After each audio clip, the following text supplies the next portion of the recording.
Hi folks, Mike here from Random Acts of Cooking. I have a chuck roast here. I saw Tom Horseman do a chuck roast, poor man's brisket I guess you call it. Anyway, I'm going to try the same thing. So I have this chuck roast and I have seasoned it with some Montreal steak seasoning. It's been in the fridge for about 8 hours. You can see some of the moisture coming through the meat there. It's not exactly a whole day to a dry brine, so it's more of a seasoning soak in at this point. But anywho, what I'm going to do is just touch this up with a little bit of McCormick's mesquite seasoning. Let me get this open, I'll be right back.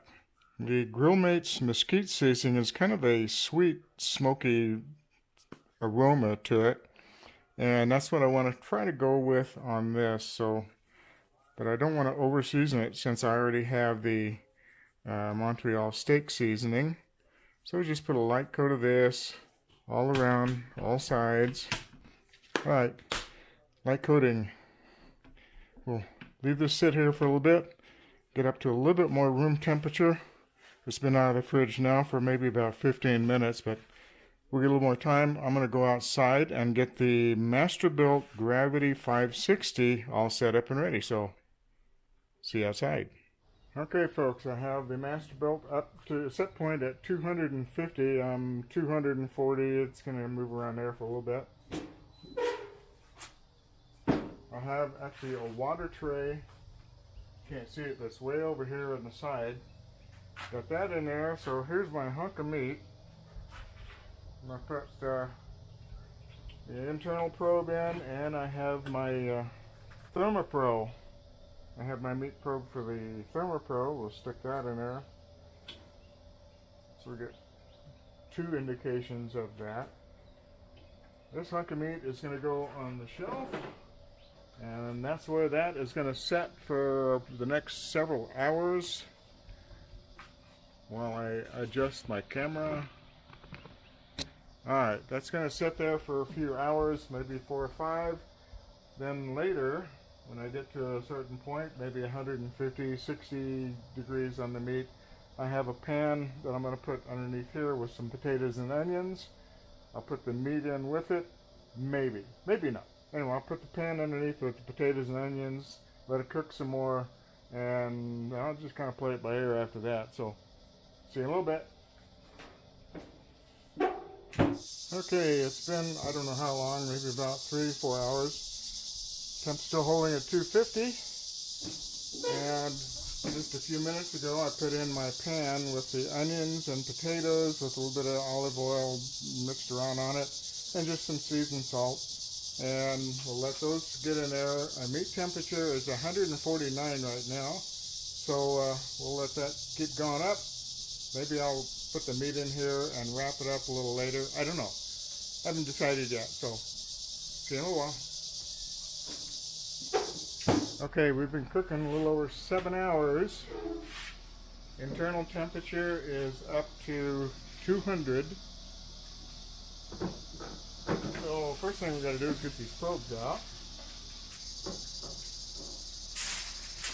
There it is. There is our fake brisket. Now we got to wrap it up and let it set for probably an hour before we cut into it and see what we got. Okay, here we are. This has been resting for about 40 minutes. Get this open.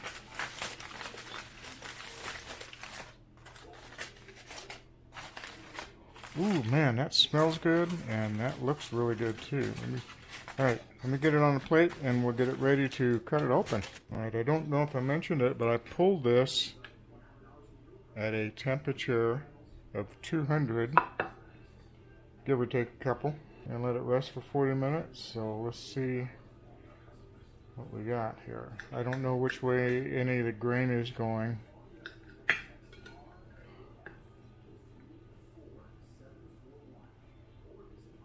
Yeah, nice smoke ring around it. A little fatty vein right there. Okay, I'm going to take a slice off of this one to do my taste test. Alright, you see more of the smoke ring on that. tender to pull apart. It's still pretty warm. Yeah, it'll pull apart easy. All right, I'll take a bite of this.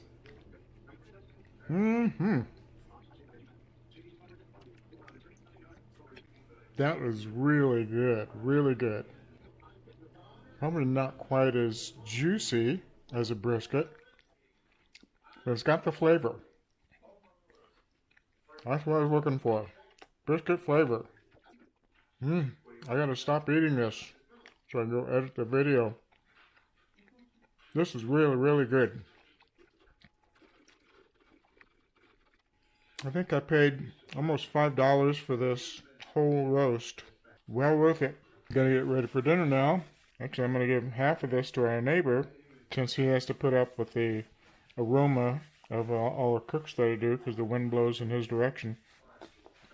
This is the potatoes and onions that I had cooking underneath it almost the whole time. The potatoes are just a little al dente, but they're not hard. But they do have good flavor. I put a little bit of butter in here. Now I got some seasoning, a little butter, potatoes and onions, and it's got that smoky flavor from cooking it on the Masterbuilt Gravity 560. This has turned out really good too. So gonna have to have something green though. So probably have a little green salad to go with it. But between the brisket and the potatoes, oh yeah, wonderful dinner coming up. All right, see you later, folks. Don't forget, thumbs up, subscribe. Next time, bye.